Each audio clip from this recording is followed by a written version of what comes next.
So dito nga po mga kalingap mga ka-EDC, Kalingap Edu tinukoy na kung sino ang naninira sa kanya. So yan po ang ating pag-uusapan po mamaya mga kalingap mga ka-EDC.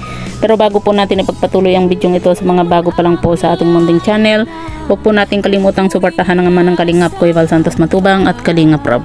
At paunawa, panoorin po muna ang full video bago mag-comment para malaman ang nilalaman nito. So dito nga po mga kalingap mga ka-EDC, pag-uusapan lang po natin yung patungkol nga po sa ating naging thumbnail na Kalingap Edu tinukoy na kung sino yung mga naninira sa kanya. So yan po mga kalingap mga ka-EDC, alam naman po natin kung napanood na po natin yung naging live nga po ni Kalingap Edu na kung saan naglabas din po siya ng sama ng loob ng kanyang nararamdaman nga po dahil nga po sa mga taong naninira po sa kanya na talagang pilit po silang pinaghihiwalay po ni Viancy. At ayan nga po mga kalingap mga ka-EDC, grabe pambihira naman yung mga taong gustong sirain nga po yung EDC nga po. At ayan nga po mga kalingap mga ka-EDC, sabi nga po ni Kalingap Edu, yan po yung mga dating sponsor ko na inano ko, sabi nga po niya, kumbaga sinabihan ko dahil sila yung gusto po nilang kontrolin nga daw po itong si Kalingap Edu.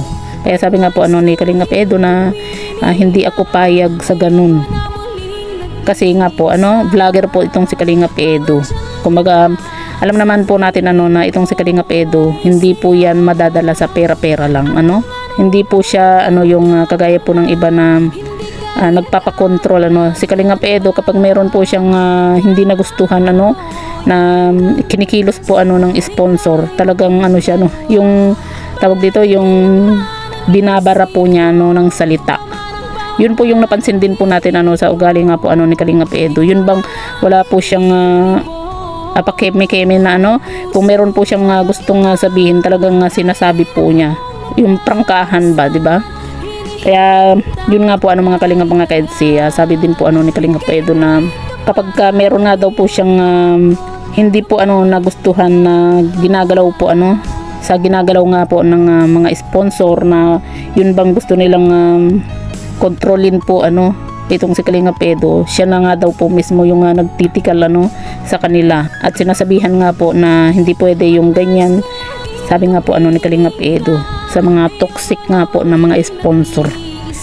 At yun nga po mga kalingap mga ka-EDC, simula pa po yan daw sa dito nga po kay Gmail, meron na nga daw pong ganyan na sa Kalingap noon pa nga po mga kalingap mga ka-EDC, may ganyan na nga po nung natutulungan pa po ni Kalingap Edu itong sila Gmail, yung kanyang pamilya, di ba? May mga sponsor po na mga toxic na parang gusto nilang kontrolin po yung kanilang tinutulungan nga po. At ayan nga po mga kalingap mga ka-EDC, parang nalungkot din po tayo dito nga po sa naging live nga po ni Kalingap Edu na kung saan sabi nga po niya na hindi daw po niya alam kung bakit galit na galit nga daw po sila sa kanya Ang hirap din naman po kasi yung sitwasyon po ni Kalingap Edu na parang gusto nilang kontrolin, hindi porke yun bang porke natulungan po nila, nakapagbigay po sila ng tulong, yun bang yung ibang toxic na mga sponsor gusto nila kapag may naitulong sila na po yung nasusunod may mga ganung sponsor po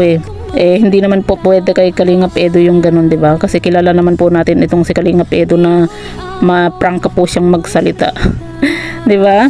Pero yun nga po mga kalingap mga ka-EDC, sana maging matatag lang po itong si Kalingap Edu at Viancy. Pero yun nga po mga kalingap, hindi po natin masasabi kasi nga po syempre kahit sabihin po natin na wag pansinin yung mga basher, yung mga ganyan, kumbaga din maaapektuhan at maaapektuhan pa rin po itong si Kalingap Edu at Viancy. Sana lang wag po silang mapagod nga po sa mga basher. Kumbaga kahit napilit po silang pinaghihiwalay, sana wag po silang mapagod May mga toxic po talaga kasi ng mga sponsor, 'di ba?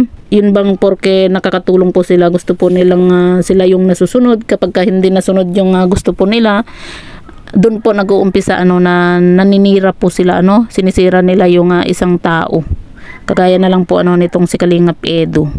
'Di ba? Hindi naman po pwede na porke nakatulong ka hahawakan mo na po sila sa leeg. Yun bang tuturuan mo kung sino yung gusto nilang pakisamahan, 'di ba?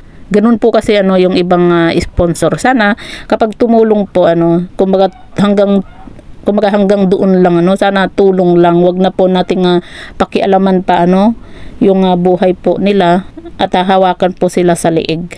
'Di ba? Dapat ganun po yung mga sponsor kasi hindi naman po sila nanghihingi ng tulong. Kumbaga yung mga sponsor naman po talaga yung kusang nagbigay ng tulong sa kanila, 'di ba? Kaya yan nga po mga kalingap mga ka-EDSI. Sana hindi po mangyari po na si Kalingap Edo na po yung umayaw po talaga or mapagod dahil nga po sa mga toxic at saka sa mga basher nga po.